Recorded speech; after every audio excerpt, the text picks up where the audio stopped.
Küünte lõikuse puhul on kõige olulisem, et alustada juba väiksest peale, võimalikult noorelt, ja teha see positiivseks see kogemus. Et kindlasti premeerida, teha seda kodus, rahulikus olekus, ise jääda rahulikuks ja hästi palju kiitust ja maiust. Võib siis üles hoida, suurema koera võib külili panna, et tuleb leida enda ja koera jaoks nagu sobilik asend, mis siis koostööks sobilik on.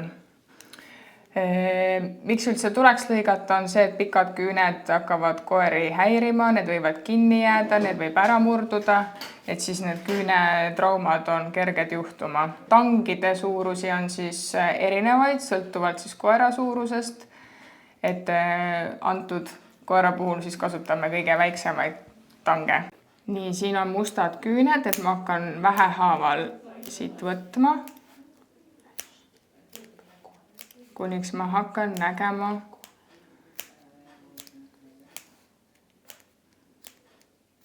musta täppi. Ja siin on näha, et siuke must täpp hakkab paistma. Et see on küünesäsi, kus on veresoon, et sinna ei tohi siis sisse lõigata.